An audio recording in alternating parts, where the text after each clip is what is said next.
Hello, and welcome to Quantum Xchange's presentation on why the time is now to quantum-proof your infrastructure, delivered at the 16th Annual API Cybersecurity Conference for the oil and natural gas industry in November of 2021, and subsequently updated for world events as of late March 2022.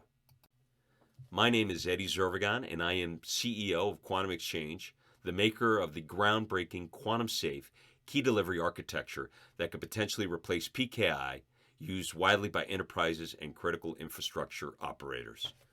Having spent the bulk of my career investing in high-consequence missions such as Bloom Energy and Maxar Technologies, I became CEO of Quantum Xchange approximately 2 years ago. Let's start by stating the problem, which is that the continued expansion of network endpoints and users has created significant vulnerabilities to many of our systems today. Whether it's SCADA, smart grids, the security risk posed by man-in-the-middle attack, the legacy architecture of our traditional encryption systems, which are now going on 45 plus years since they were initially developed, or the advanced threats posed by advanced computing or quantum computing. These are all threat vectors that need to be addressed in the short term and in the long term in order to have a more comprehensive strategy to attack the problems. Let's look at keys and the way we deliver them in order to protect our data. It's based off of decades-old methods for creating, distributing, and managing keys that aren't suitable for today's hyper-connected environments. Implementation risk, the fact that data and encryption keys are sent together, the lack of key rotation and pre-shared keys, weak entropy, especially as it relates to the cloud, or algorithms that are vulnerable to an advanced computing or quantum computing attack make encrypted communications highly vulnerable to current and future attack vectors. Industry has responded to these threats by taking one of two paths. One, let's make the math harder. It's worked for 45 years, and our ability to encrypt is better than the bad guy's ability to decrypt, and that's worked for us for 45 years, so let's keep going down that same path. The second one is let's use the laws of physics to defeat a quantum computer, either through quantum key distribution or quantum random number generator. So many have said, let's let these technologies evolve and figure itself out. Why do we have to act now? And the reality is that we have to act now for several reasons, the least of which is that bad actors are acting today. They are scraping anything and everything they can get their hands on with the expectation that at some point in the future, when the computing power is there, they will be able to decrypt our sensitive information that's flowing through our data lines today. And the second point is that adoption is going to take time. It's going to ripple its way first through government, as it usually does, and then through private enterprise. And it's going to take time for us to figure out the right way to do this. Even though NIST has said that they will be releasing at some point the PQC standards that'll take us into the next generation of encryption, the reality is that it's going to be a trial and error process. As my colleagues like to say at Quantum Xchange, we don't even know what the quantum baby is going to look like. It is not even neonatal, it's prenatal. So therefore, we need an architecture, we need a system that's going to help us navigate this transitional period and into the future that will allow us maximum flexibility as we face these challenges head on. Let's dig in a little bit into these solutions. First, quantum key distribution, or QKD. It harnesses the properties of quantum mechanics to distribute keys based on principles of physics, not math, and is considered provably secure and theoretically unbreakable. But again, we don't know. We are prenatal on the quantum baby. The limitations, and they are significant, are that these networks are expensive and complex to deploy and maintain, given the point-to-point nature of the transmission, the limited distance, and the requirement of dedicated fiber. So I think we have some good technologies to work with as we try to solve the network encryption problems of the future now. Math, physics-based, they're good starts, but they're not foolproof.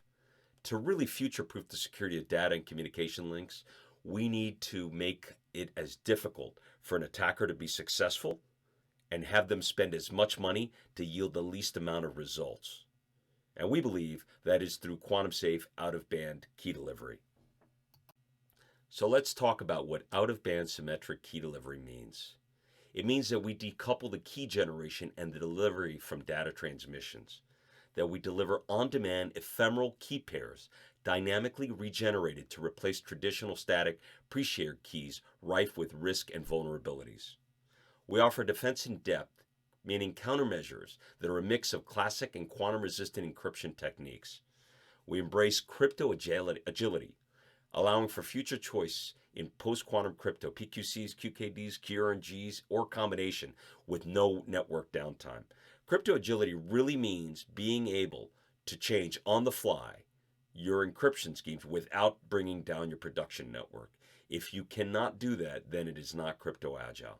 And you also need to scale for new and emerging threats. Again, it's prenatal. We don't know what the baby's going to look like, so we have to have the ability to be flexible and effective as we roll out new and emerging technologies to address the threat. And finally, we need something that can be deployed today for an immediately stronger cybersecurity posture and quantum safe protection from future attacks. If you read some of the writings from DHS, their biggest concern is we enter into this next phase of next generation quantum encryption, if you will, or quantum resistant encryption. Their fear is adoption. How is all this going to be adopted? And what happens if, let's say, one of these PQC algorithms is broken? What does that mean for the whole ecosystem surrounding data protection, data encryption? So what does the world look like today?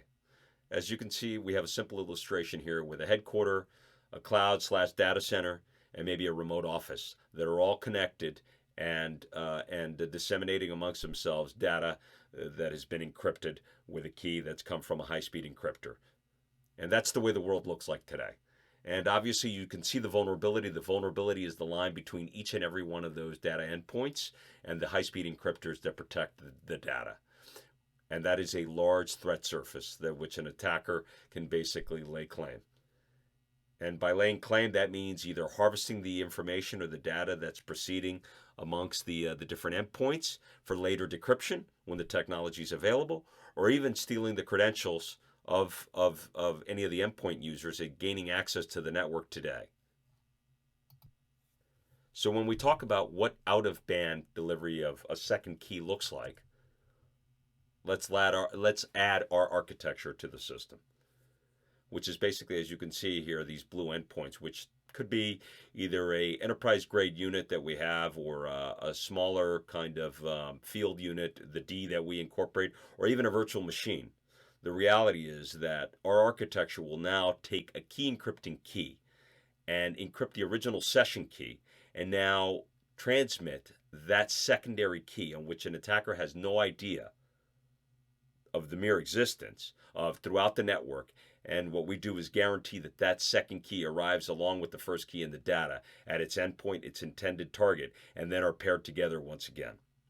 So if you think about the Colonial Pipeline attack, had the software VPN used and deployed our architecture, it wouldn't have mattered that the attacker was able to gain access credentials on the dark web. A second key would be in play, independent of the data path.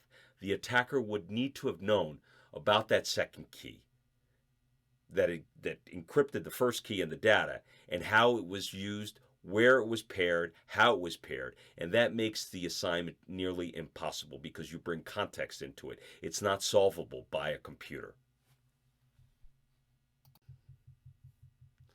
I think with this slide, once again, we're saying you need to incorporate architecture. It's not going to be about products, QKD, or making the math harder. Those are weapons. At the end of the day, this is an architectural problem. And to go back to the architecture that we've had in place for 45 years and expect that that's going to carry us for the next 45 years, I believe is foolish. We need to look at an architecture that allows us to be crypto agile, provide the defense in depth that we've talked about in order to meet the challenges that await us and that are going to confront us. So what is at stake? As you can see from the list below, everything. And every day we're reminded that there are nefarious actors out there that will use any and all techniques in order to fundamentally change our way of life. And that all starts with being able to protect our encrypted data. So what does the road to quantum readiness look like? And remember, it's not just about quantum computers. It's about advanced computing techniques used on classical computers to achieve the same result. Well, the first thing is you need to know your data. You need to conduct a data protection inventory and quantum risk assessment. That means looking at the fattest pipes, looking at the most persistent data, and the intersection of the two is probably where you should start. You need to practice crypto agility and deploy defense-in-depth countermeasures, which is a mix of classic and quantum-safe crypto. We need to implement candidate PQC algorithms today. Now, that's not easy in highly regulated industries such as energy, but that's where out-of-band key delivery comes in, and our FIPS validated solution will allow you to encrypt critical data with these quantum keys. And that means you're leveraging the out-of-band key delivery to the network's edge. Again, as I started, the expansion of network endpoints and users has created significant vulnerabilities that need to be attacked today. So don't wait. Please call us at Quantum Xchange so that we can start on the road for quantum readiness. Thank you.